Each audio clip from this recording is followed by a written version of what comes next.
How to make charts more interesting in Excel. Hello everyone, this is Sabrina here to help you today. So without any further ado, let's get right into the video.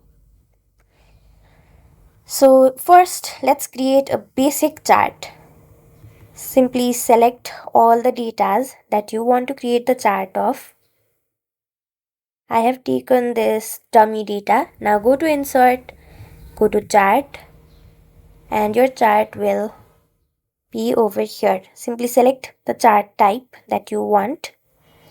After that, in order to make it more appealing or more aesthetically pleasing, what you will be doing is simply tap on this chart and there will be several options of changing its color, shape and many more.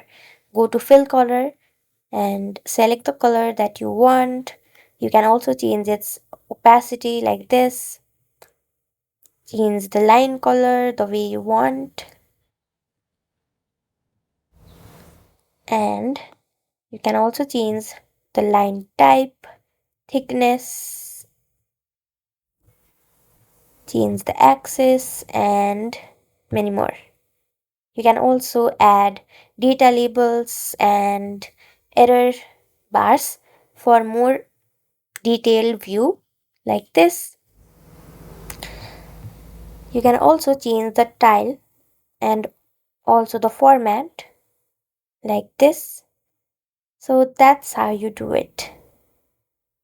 Thank you for watching this video. Make sure to like, share and subscribe to our YouTube channel. If you got any questions, comment them down and I'll catch you in the next one.